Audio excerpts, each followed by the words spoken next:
investing purely from a capital perspective and divesting assets to companies in China and those along the Belt and Road are other areas that companies can get involved in as well. So there are a number of different opportunities for foreign firms to get involved in. But the Belt and Road is unique. It has a unique construct to it. As I said, it is massive, it's multidimensional. So in that regard, companies need to assess how they participate very carefully and evaluate a number of unique considerations and then identify how they can successfully operate and participate in that. And that's where Mark will look to cover off a few of these considerations and how companies can position themselves for success. All right. David, thanks for that excellent introduction.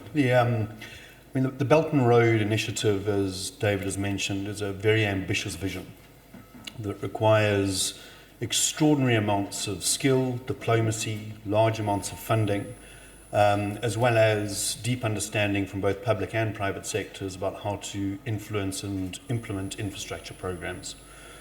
It's across many territories.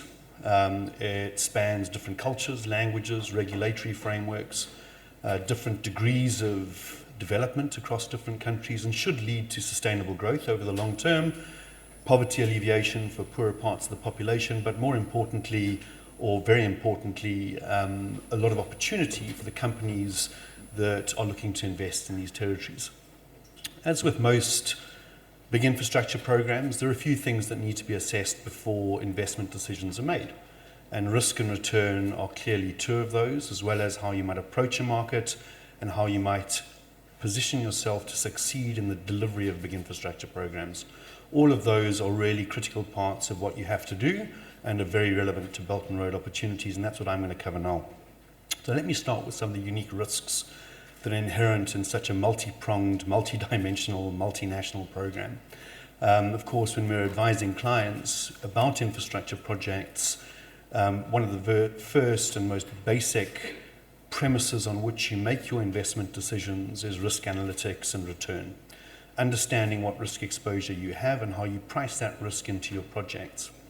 Belt and Road opportunities have all of those risks across procurement, construction, commissioning, operations, tax and regulatory risks, but there are a few risks that really do start to become more relevant when talking about Belt and Road because of the unique nature and the extent of the vision across so many different markets, across so many different territories. And these need to be considered quite importantly.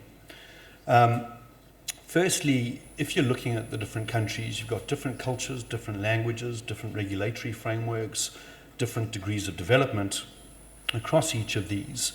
And you're working on projects that are strategically important for countries in markets that tend to be monopolistic in nature, so large-scale utility markets, for example, and most of those are controlled by government. So the regulatory framework in which that project is operating becomes more and more important, and how that regulatory framework interfaces across political cycles, which often are shorter than project implementation cycles, and how they interface with other territories adjacent to your infrastructure project and on which that project might depend for success. The second key feature that really becomes quite fundamental around this is funding. And the fact that most of the companies that are investing in new markets look to see how developed the capital market is in a destination territory. Why? Well, they want to be able to fund the project effectively at cost-effective rates. They want to be able to extract their financing or their money over the course of time and generate their return. So capital markets become quite important.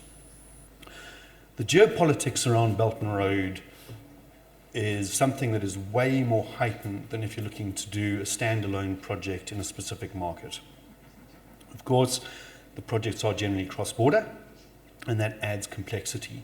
So governments need to understand very clearly that if they want to make success of Belt and Road opportunities, they need to have very clear ideas as to what they're trying to achieve and develop contracts that are based on precedent and are enforceable. On the private sector side, they should be working with governments to develop concession agreements and contracts that do use internationally accepted positions for things like compensation provisions, termination provisions, have tariff mechanisms that are enforceable and understood, have methodologies to ensure that the credit risk that you're exposed to is effectively contracted. The scale of the Belt and Road projects is big, we know that, and the more and more that we're seeing this develop across the emerging markets in Asia, the more we're seeing ODA and G2G relationships coming to the fore. And one must ask why. Well, emerging market territories are able to accelerate their access to new infrastructure stock and funding through signing G2G relationships that avoid potentially long and costly procurement processes that they might have to go through under a public-private partnership procurement. With that comes the funding risks inherent in these big-scale programs. The estimates around Belt and Road are that there will be hundreds of billions of dollars spent in delivering the program. ODA financing will be one pool of capital that people can access to fund these. So Chinese state government funds for strategically important projects is one pool of capital. The second pool of capital that we've identified is local government funding for locally important projects. The third pool of capital is private sector financing, where commercially you'll come in and fund the project based on the economics of the project and the concession agreement you can get. Of course, multilaterals will continue to play an important role in that overall jigsaw of funding that needs to come forward, but they tend to fund projects that are more based on procurement methodologies that are transparent, fair and open, rather than directly negotiated ODA contracts, which I think will form a large part of some of the Belt and Road opportunity. And although the Chinese government have allocated very significant levels of funds for Belt and Road, it does only form a fraction of the total cost of implementing the broader program. So what needs to happen to make sure that these projects do actually attract funding? Well, firstly, you've got to ensure that the projects are bankable. And how do you do that? Well, you prepare them effectively. You put in place strong contracts that have a lot of precedent included and are well understood. Secondly, you look at making sure that the revenue streams around those contracts are sustainable. You do your work around tariffs, you do your work around traffic forecasts, that sort of thing, but one must understand that in a lot of these territories, local government and the end payer don't necessarily have the creditworthiness that is required to attract commercial funding into a project.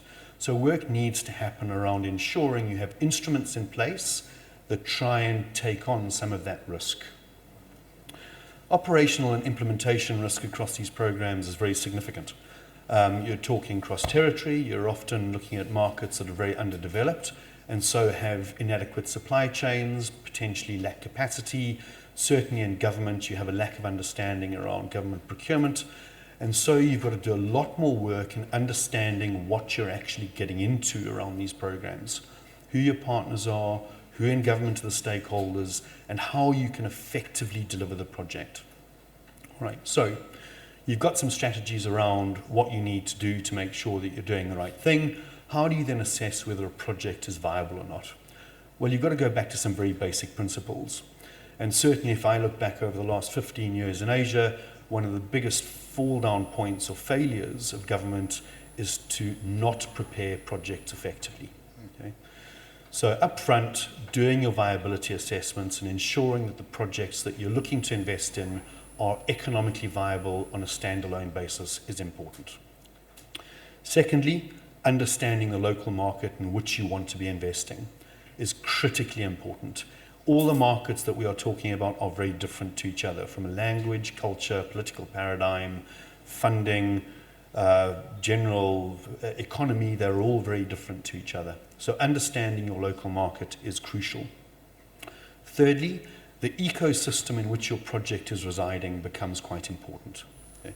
If you're building a railway line, making sure that there is actually the traffic necessary to sustain that railway line is very important. And what you have to have around that is an ecosystem of an economy. You have to have ports, or you have to have industrial manufacturing that will produce products to transport on your railway line.